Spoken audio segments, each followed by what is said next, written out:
They laughed at him, an old man, with no strength, no power, and no position that he spoke once. They ignored him. He spoke twice. They laughed. So he stopped talking and started working. What happened next? Changed the entire village forever. In a quiet village, hidden between green hills and endless fields of crops, life moved slowly, peacefully, but not easily, because beneath the beauty, there was struggle, a silent struggle that every person carried. Water, not the kind you see flowing in rivers, but the kind you walk miles to find. Every morning, before the sun could even rise, the village would wake up, not to opportunity, but to survival. And for generations, no one had changed it, until one man decided to look differently, and no one listened. Before we continue, if you believe that wisdom can change the world, even when no one listens, like this video, subscribe, and comment wisdom over noise, because this story is not just about a village. It's about how change really happens. Every morning, the same routine. Women carrying clay pots on their heads, walking long dusty paths. Children following behind, too young to understand, but old enough to feel the burden. The sun would rise, hot and unforgiving. Feet would ache, hands would tremble, but still, they walked. Miles away, there was a river. Sometimes it flowed, sometimes it didn't. And on the days it didn't, the silence was heavy, because no water meant no cooking, no cleaning, no farming. For years, they tried. They dug shallow wells, but the ground gave nothing.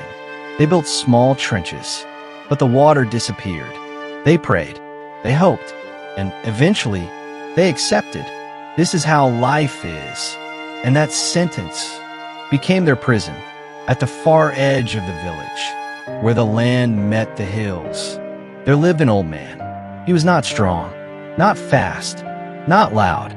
He didn't lead meetings, didn't argue, didn't try to prove anything. He simply observed.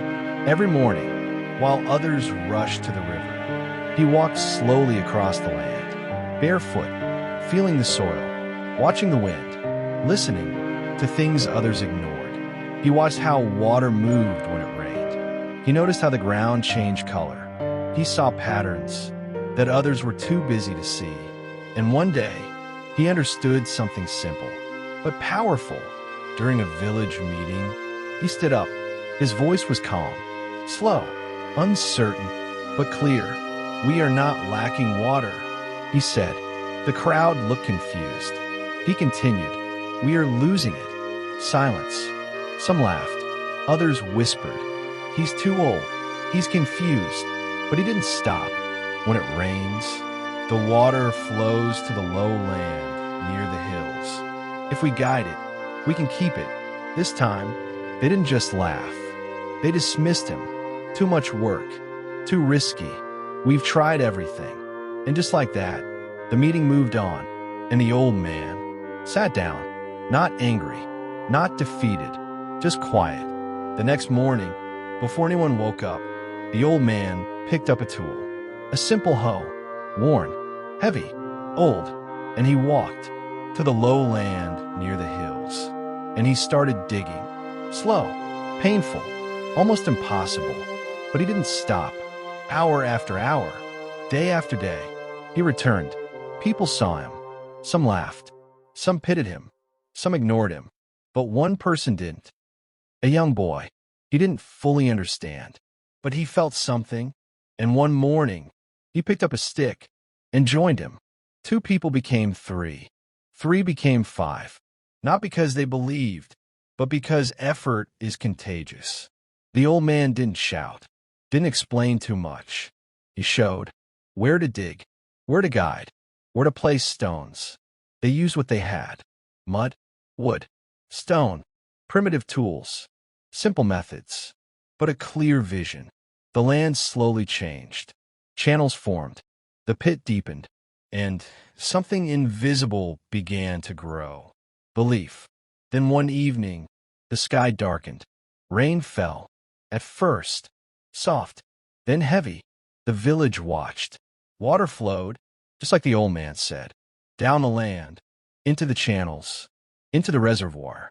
And this time, it didn't disappear. Morning came. The water was still there. Still, calm, enough. No one spoke, because they understood. Years of struggle, solved, not by strength, not by speed, but by observation, patience, and quiet wisdom. Someone finally asked him, "Why didn't we see this?" The old man smiled and said, "Because you were too busy surviving to truly observe." Then added, "The answers are often simple, but simplicity requires patience." If this story meant something to you, like this video, subscribe, and comment. I will observe.